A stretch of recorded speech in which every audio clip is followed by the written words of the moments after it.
Bom, vamos lá, continuando. Então, trazendo esse padrão, esse modelo da Trindade, pensando como comunhão, como esse ambiente, essa vivência fraterna, mútua, onde a gente desfruta de uma lógica familiar como da Trindade, de uma lógica de unidade promovida pelo Espírito, e a gente persevera nisso, cuida disso, onde a gente se sujeita e serve, comunhão como esse ambiente onde isso acontece e é visto a todo instante, pensando em comunhão como esse ambiente, essa vivência fraterna onde nós encontramos uma diversidade de dons, de atuação, de jeito, de pensamentos, tudo submetido a Cristo. E mesmo sendo diferentes e diversos, nós conseguimos permanecer unidos, tendo algo em comum em uma relação fraterna. Como que nós perseveramos nessa disciplina? E eles perseveravam na doutrina dos apóstolos, perseveravam na comunhão, no partir do pão. Como é que nós perseveramos, né? E a ideia é trazer aqui alguns mandamentos de mutualidade, que são esses mandamentos uns aos outros. O Israel até falou ontem também um pouco disso, como um caminho, como uma metodologia, né? Como um meio para a gente desenvolver e ser mais intencional no exercício da comunhão. Então, tendo isso em mente, vai fazer com que a gente seja mais intencional nessa perspectiva da comunhão. Porque se a gente entende que comunhão é um espaço para desfrutarmos desse privilégio de sermos família, como o Pai, o Filho e o Espírito Santo e desfruta, como diz o texto de Efésios 2,19, portanto, vocês já não são estrangeiros nem forasteiros, mas concidadãos dos santos e membros da família de Deus. Ou seja, em Cristo Jesus, nós já não somos mais estrangeiros, mas não somos mais estranhos, mas não somos mais os de fora, os fugitivos, mas somos concidadãos dos santos e membros da família de Deus, ou seja, podemos desfrutar aqui e agora, na maior força possível, esse privilégio de pertencermos à família de Deus e de sermos membros de uma mesma família. E óbvio que na eternidade nós vamos desfrutar com toda a força dessa realidade. Mas isso não significa que a gente vai ficar esperando lá. A gente pode aqui desfrutar na maior densidade, na maior força desse milagre de sermos famílias e de família e de nos enxergarmos agora como irmãos e irmãs em Cristo Jesus e vivermos a potência dessa relação familiar. Assim como nós desfrutamos na nossa família nuclear, por exemplo. Então, qual estação ou qual ação ou mandamento de mutualidade pode nos auxiliar para que a gente seja cooperador com o Senhor na manifestação dessa comunhão e dessa perspectiva familiar no nosso meio? Obviamente que dá para destacar várias, mas eu quero propor uma aqui como um desafio para a gente, porque é um mandamento de mutualidade que às vezes a gente não se atenta muito e hoje talvez não é tão na moda, né, meio démodé, que é a hospitalidade. A hospitalidade, como diz 1 Pedro 4,9, sede mutuamente hospitaleiros. Façam isso sem murmuração. Capacidade da gente abrir a nossa casa e acolher ao nosso irmão, à nossa irmã, no contexto aqui, acolher os estrangeiros, ou seja, essa ideia do acolhimento no nosso ambiente mais íntimo. Está uma prática aqui palpável, né? Como a gente pode perseverar na comunhão dentro dessa lógica de família e relação familiar que nós vemos na Trindade. É seguindo e rumando pela trilha da hospitalidade. A gente ficou um tempão isolado, né? E agora, né, voltando aí, até ganha um novo sentido receber alguém em casa. Eu sei que a gente vive tempos corridos. Eu sei que em culturas atrás isso já era uma prática mais comum, né? As casas, quem morava em casa de rua, era o comadre, a compadre, enfim, todo mundo entrava, não tinha muita limitação. Hoje nós temos portões altos, né? Ou estamos no condomínio, estamos mais afastados, mais reclusos. Essa questão da intimidade da nossa casa ficou um negócio mais inacessível, né? Mas está uma prática aí cristã que é recomendada, que é um mandamento de mutualidade. Sejam hospitaleiros. Sejam hospitaleiros. Abrir a casa, acolher, tratar bem. E o próprio Pedro vai dizer que muitos sem saber acolheram anjos, né?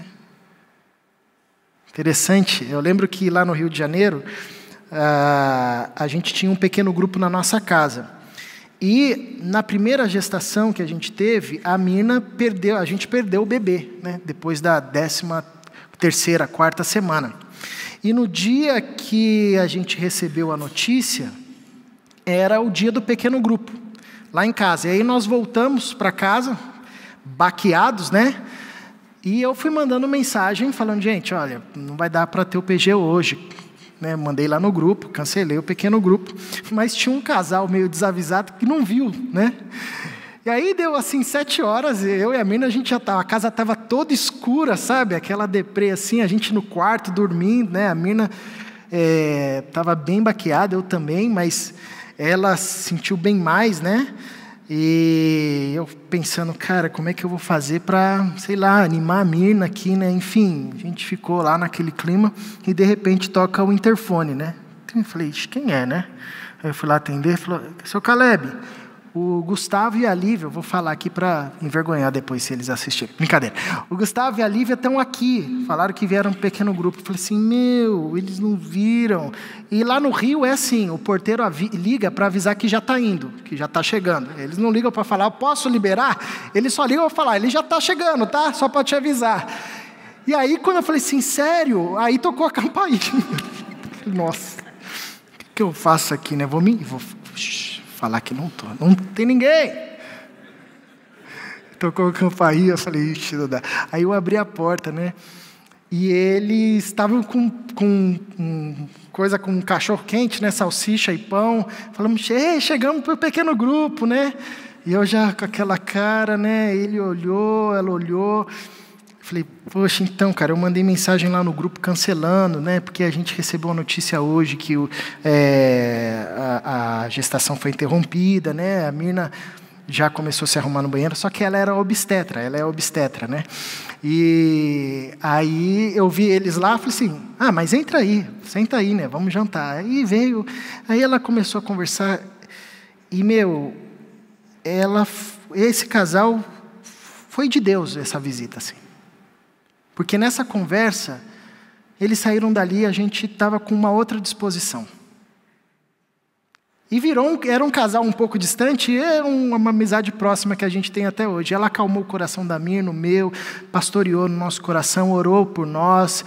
E aí, sim, terminou aquele encontro, assim, umas 3 horas ali conversando, a gente fechou a porta e disse, olha que visita de Deus, né?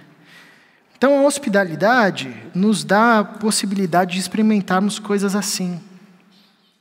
De experimentarmos momentos onde nós somos pastoreados, onde nós somos cuidados. Então, abrir a nossa casa para receber os nossos irmãos, nossas irmãs, missionários, obreiros, gente que está de passagem. Tem gente que faz disso um ministério. Enfim... Isso é um mandamento de mutualidade que nos ajuda a perseverar na comunhão.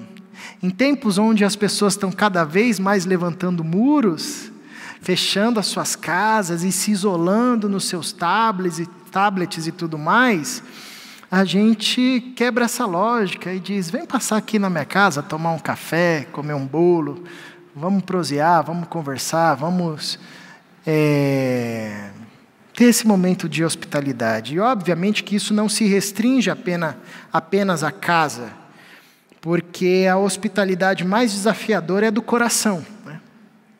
Além de abrir a porta da casa, é abrir a porta do coração.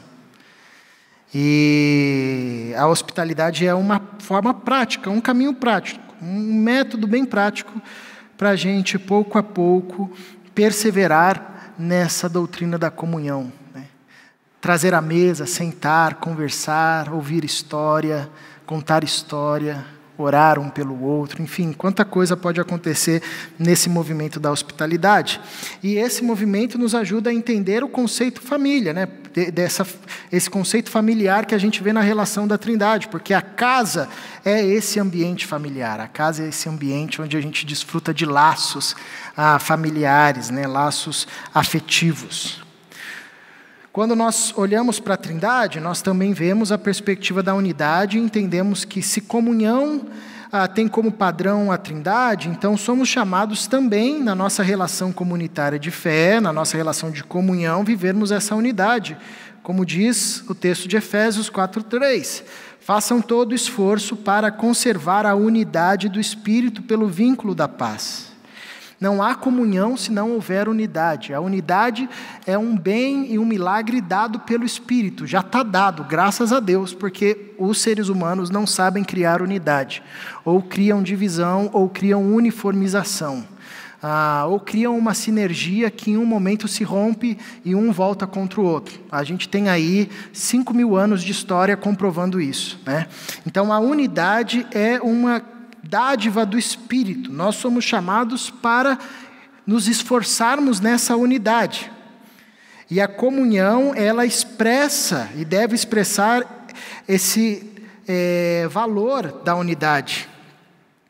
E como nós perseveramos, uma outra prática que nós podemos aprender, um outro mandamento de mutualidade que pode nos ajudar a perseverar na comunhão, a sermos intencionais na comunhão, fazendo cada vez mais o que esse mandamento nos pede, de nos esforçarmos para conservar a unidade, é o mandamento da mutualidade da edificação. Consolai-vos, pois, uns aos outros e edificai-vos mutuamente, como também vocês estão fazendo. 1 Tessalonicenses 5:11. Um outro mandamento de mutualidade que nós somos chamados a viver e que pode nos auxiliar muito nessa disciplina da comunhão, de sermos intencionais na comunhão. Olharmos o nosso irmão e nossa irmã como alguém a quem nós podemos e devemos ser instrumentos de edificação, instrumentos nas mãos de Deus para a construção daquilo que Deus quer fazer na vida dele.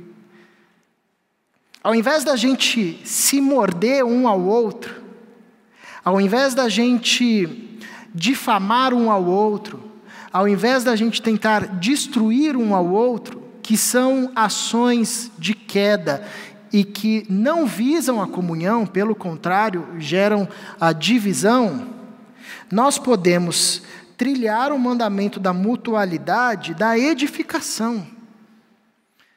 E a pergunta não é como é que eu espezinho o meu irmão. A pergunta é como eu posso ser instrumento nas mãos de Deus para a edificação da vida dele, para que ele seja abençoado.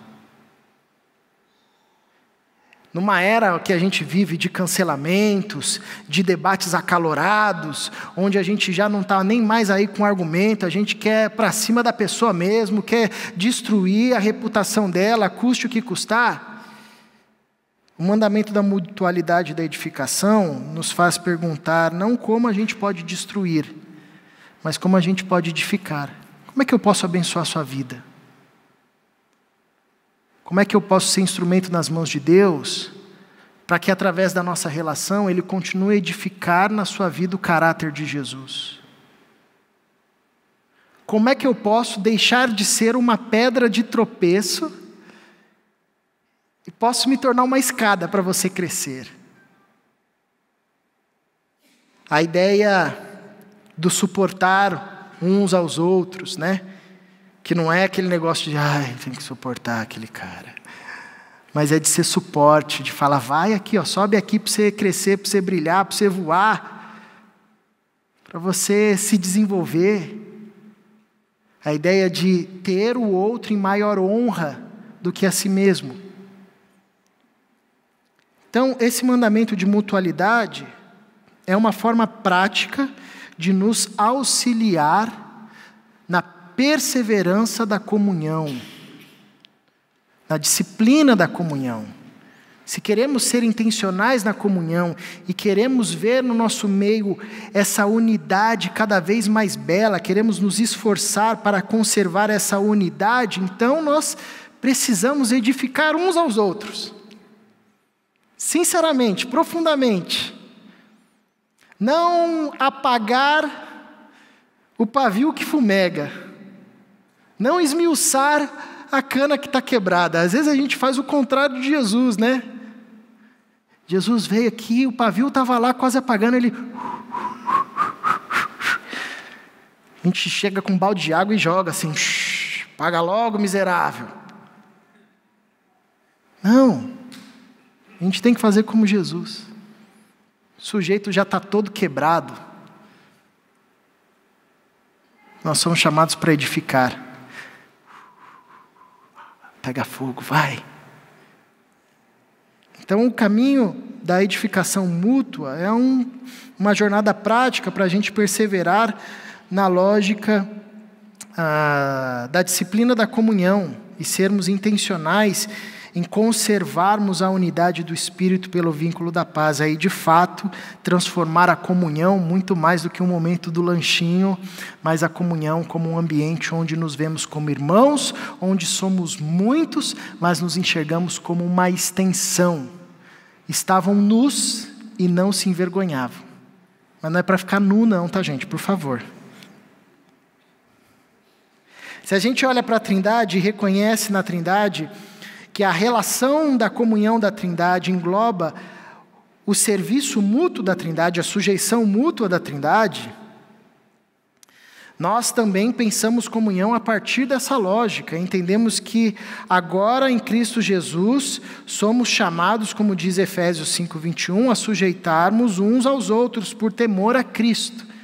Nós nos relacionamos a partir dessa lógica. Em Cristo Jesus, todos somos chamados a nos sujeitar uns aos outros, a lavarmos os pés uns dos outros, como disse Jesus aos seus discípulos. Se eu, sendo mestre, lavei os pés de vocês, entenderam o conceito? É assim que vocês devem viver. Então aqui nós encontramos uma outra prática da mutualidade, um outro mandamento da mutualidade que serve de trilha prática, de ação prática para nos conduzir na perseverança da comunhão. Porque, como eu disse lá no começo, a comunhão é um ambiente, é uma forma de se relacionar, é um ambiente fraterno que necessita de perseverança. Não dá para deixar a esmos. Ela precisa de perseverança. E um mandamento de mutualidade que pode nos auxiliar nesse caminho da sujeição, de quebrar o nosso coração e nos colocar em serviço mútuo de amor, é uma prática muitas vezes negligenciada, mas muito bacana e poderosa, que é a prática da confissão. Tiago 5,16. Confessem, pois, os vossos pecados uns aos outros e orem uns pelos outros para seres curado. Muito pode, por sua eficácia, a súplica do justo. Há um mandamento de mutualidade que nos encoraja a confessarmos os nossos pecados uns aos outros. E para mim essa é uma das maiores expressões de sujeição. É quando a gente, cheio do Espírito, apresenta o lado que a gente mais quer esconder. É quando a gente tira as máscaras, quando a gente apresenta o pior de nós. É óbvio que isso requer um ambiente saudável, irmãos maduros, gente de confiança, não é para chegar aqui e falar, eu vou confessar aqui o pecado, viu gente? Não é isso, né? Não, isso requer caminhada. O contexto aqui fala dos líderes espirituais da comunidade, daqueles homens que eram levantados para ser referência da comunidade. Gente que a gente olha e fala, esse cara é um cara sério, essa mulher é uma mulher séria, é um cara de oração, é uma mulher de oração. Gente com o qual a gente partilha o nosso pecado, e o nosso pecado aos ouvidos dessa pessoa não se transforma em combustível de maledicência. Antes, se transforma em combustível de oração. Confessem os vossos pecados uns aos outros e orem uns pelos outros. Isso nos coloca em sujeição um do outro, em serviço um do outro, porque a confissão do meu irmão é solo santo. Eu vou sem as sandálias, eu vou com sabedoria, eu vou cheio de temor do Senhor, eu vou como instrumento nas mãos de Deus para abençoar esse irmão. Não vou como juiz, não vou como algoz, não vou como salvador, eu vou como irmão, para interceder juntamente com Cristo, me submetendo a Cristo, me submetendo a esse irmão, para servi-lo, ouvi-lo, acolher a sua confissão e orar por ele. Então essa é uma prática que nos faz viver em muito a comunhão. Aliás, eu acho que um dos ápices da comunhão é quando a gente encontra espaço para sermos quem somos sem máscaras. Aqui na celebração de domingo é legal, mas é todo mundo bonitinho, né? Todo mundo bem trajado. Nem parece que ninguém tem nenhum problema no casamento, está preso com pecado. Está todo mundo bem. É porque a gente vem e a gente está ali com a nossa performance. Isso atrapalha um pouco a gente vivenciar a profundidade de uma comunhão. Agora a gente desfruta de um dos ápices da comunhão quando a gente está com um irmão de caminhada, sem máscara. E a gente fala, cara, eu estou preso nesse pecado aqui. Ora por mim. A gente tira aquela máscara. O cara vê quem de fato nós somos. Nós nos vemos como de fato somos. Experimentamos a libertação de poder não ficar preso a uma performance. Nos sujeitamos àquele irmão ou àqueles irmãos. E aqueles irmãos se sujeitam em oração. E um se sujeita ao outro por temor a Cristo. Então, se a comunhão é um espaço onde nós podemos desfrutar dessa relação de serviço mútuo e de transparência, e de sujeição, e de serviço e de submissão, um mandamento de mutualidade que pode nos ajudar nessa prática é o mandamento da confissão. Confessem os vossos pecados uns aos outros e orem uns pelos outros para serem curados, serem descurados. E por fim, se nós entendemos que a comunhão também, a semelhança da Trindade, expressa e deve expressar esse ambiente de diversidade, porque não é uniformização, somos diferentes. Israel vem aqui e fala de um jeito, eu falo do outro, o André do outro, se você vier você vai falar do outro, cada um manifesta a glória de Deus, a face de Deus de uma forma, um por meio do serviço, outro por meio da palavra, outro por meio do acolhimento, da misericórdia, outro por meio da intercessão, enfim, nós temos jeitos diferentes, culturas diferentes, ideias diferentes, mas submetemos tudo isso a Cristo, a cruz de Cristo, para termos uma só mente, um só coração, uma só fé, enfim. Se nós compreendermos, como diz Paulo aos Coríntios, capítulo 12, ora, assim como o corpo é uma unidade, embora tenha muitos membros, e todos os membros, mesmo sendo muitos, formam um só corpo, assim também com respeito a Cristo. Somos um corpo, uma unidade, mas como um corpo temos muitos membros, todos exercem funções diferentes, mas estão conectados ao mesmo corpo. Os membros não se consideram superiores ou inferiores, ambos todos têm a sua dignidade igual. Assim também é o corpo de Cristo, assim também é a igreja de Jesus, ela é diversa. E a comunhão deve expressar esse momento diverso. E isso é uma beleza. Eu não sei se você já teve a oportunidade de ir num culto multicultural. Eu já tive algumas oportunidades. E para mim um dos momentos mais legais desses encontros é o momento de louvor. Você tem gente da África do Sul, da Angola, dos Estados Unidos, da Itália, da Europa, da Espanha, da Ásia, mas você tem tudo, você não entende nada, cada língua, país que você nem sabia que tinha, enfim. Aí começa o louvor. Aí pega lá uma música mais conhecida. Aí cada um vai cantando na sua língua, no seu jeito, aquelas vozes, você olha aquela multiplicidade de cor, de jeito, de roupa, de estilo, mas todo mundo invocando um mesmo nome. Eu lembro que eu estava num congresso e aí começou a cantar uma canção, cada um cantando diferente, até que chegou numa parte da música que era aleluia. E aleluia é uma palavra igual, acho que quase todas as línguas, se não todas as línguas. Aí todas aquelas línguas diferentes cantaram em uníssono uma mesma palavra. Falei, gente, eu morri, estou no céu, o que é?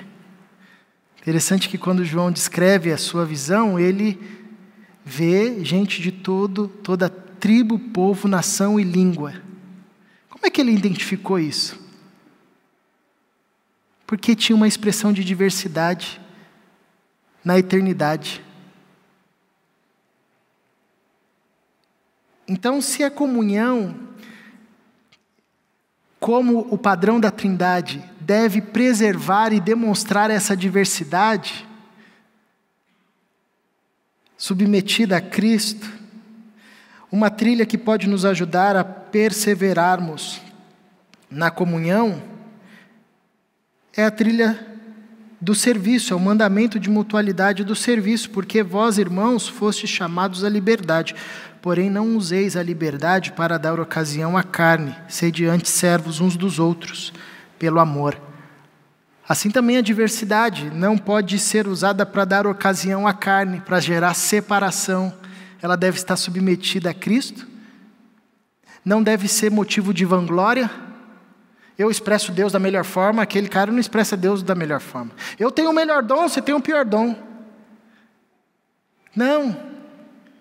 Nós devemos seguir o mandamento da mutualidade do serviço, entendendo que as nossas diferenças no corpo, submetidas a Cristo, servem para a edificação mútua do caráter de Jesus em nós, e para que cada vez mais a comunhão de Deus entre nós seja esse espaço onde nós nos encontramos como família, numa unidade, servindo uns aos outros, mas cada um do seu jeito.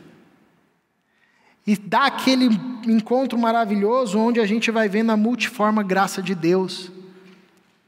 Um irmão nos abençoa de uma forma e a gente diz, glória a Deus por sua vida, porque por meio da sua oração você me abençoou. E aí o outro serve ali e fala, glória a Deus por sua vida, porque pelo seu serviço eu vi a mão de Deus, o cuidado de Deus. Glória a Deus por sua generosidade, porque pela sua generosidade eu vi o cuidado de Deus. Pela sua preocupação, pela sua sabedoria, pela forma como você serve, pelo seu testemunho. Diversidade. Que se apruma, assim, que se encontra nessa lógica do serviço e nos dá a possibilidade de, servindo uns aos outros, perseverarmos na comunhão. Então, se o chamado é para a disciplina da comunhão, para sermos intencionais na comunhão, entendendo que a comunhão requer perseverança, entendendo que o padrão de comunhão não é o que a sociedade chama de vamos comer um bolinho, mas sim o que a Trindade nos apresenta na relação de comunhão da Trindade. Alguns mandamentos de mutualidade que podem nos ajudar de forma bem prática: hospitalidade, a edificação. Eu esqueci o terceiro. Confissão, só para ver se vocês estavam ligados mesmo. e o serviço. Poderíamos colocar mais? Nossa, muito mais. A gente ia ficar aqui, haja livro para sortear, ia ficar aqui a noite toda. Mas peguei alguns aqui. Alguns mais negligenciados, como a hospitalidade. Uns outros que a gente nem trabalha, como a confissão, por exemplo.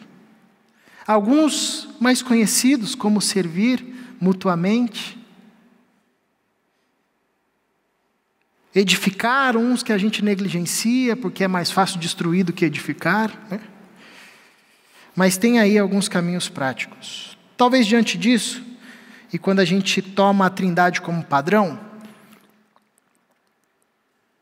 um pensamento que pode passar na nossa cabeça é: mas isso é impossível. Legal, Caleb, mas você viajou na maionese. Isso é impossível. E não é, meu irmão.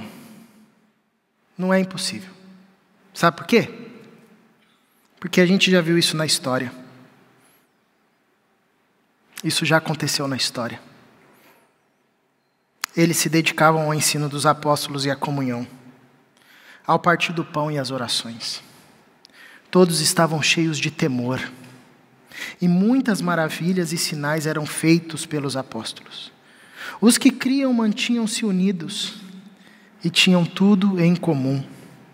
Vendendo suas propriedades e bens, distribuíam a cada um conforme a sua necessidade.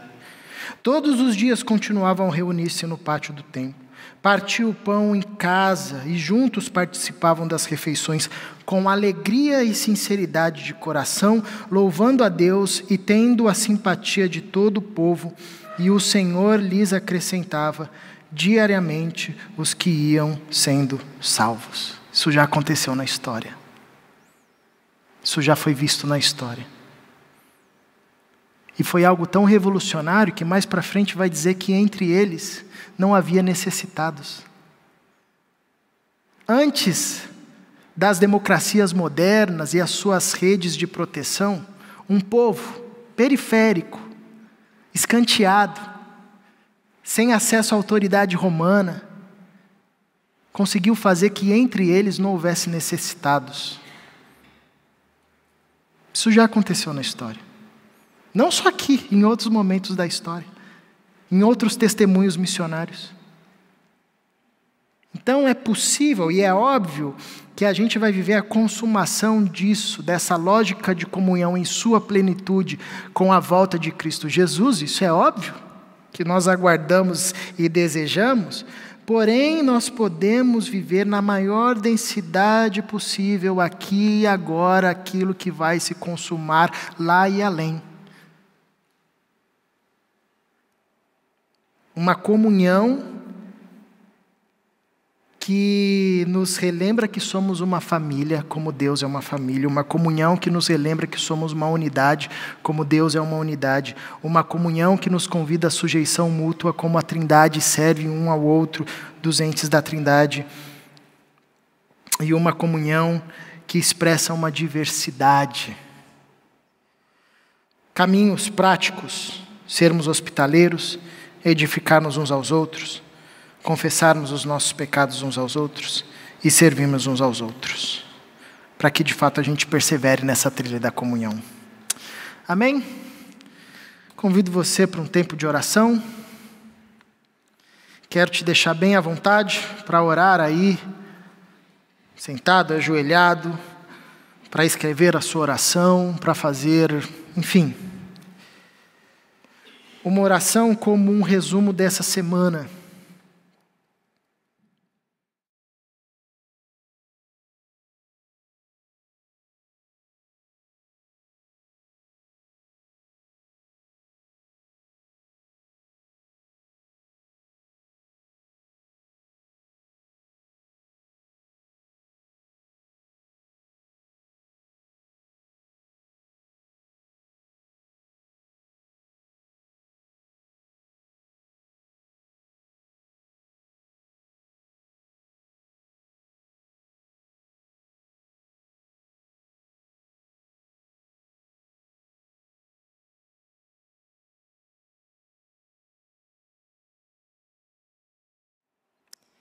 Paizinho, conserva o nosso coração em Ti. e faça florescer em nós, ao longo dos próximos dias, aquilo que veio do Senhor. Aquilo que foi devaneio humano, que seja esquecido, mas aquilo que veio de Ti, floresça no nosso coração, cresça e gere frutos. Porque, de fato, só importa ficarmos com a Tua palavra. E é isso que nós desejamos. Que o Teu Espírito Santo, por meio do que a gente conversou, promova a renovação da nossa mente, dê agilidade e destreza aos nossos pés e mãos, para que de fato a gente consiga aplicar ao nosso dia a dia, à nossa vida, tudo que ouvimos aqui. Que não seja esquecido, Senhor, mas que seja lembrado constantemente pelo Teu Santo Espírito. Aqueles que já trilham esse caminho da disciplina, que já seguem numa jornada de maturidade, que o Senhor os conserve cada vez mais maduros, mais disciplinados nas práticas espirituais, devocionais. Aqueles que por alguma situação ficaram no meio do caminho, que o Teu Espírito Santo traga aquela bomba de encorajamento santo, levante os nossos ânimos, firme os nossos joelhos e as nossas mãos para que continuemos nessa jornada e nessa trilha, desejando cada vez mais sermos maduros em Cristo Jesus. Para aqueles que talvez estão iniciando a caminhada, nunca ouviram isso e podem até estar um pouco perdidos, que o Teu Espírito Santo faça com que essas palavras que colocamos aqui, os temas, sejam alocados de forma certa, gere substância na vida com o Senhor e reflitam numa jornada que mesmo no seu início, leva o Senhor a sério e leva as práticas como oração, leitura da palavra, perseverança na comunhão e tantas outras a sério, entendendo que é o Teu chamado para nós. Em Cristo Jesus é que oramos com o coração cheio de gratidão. Amém.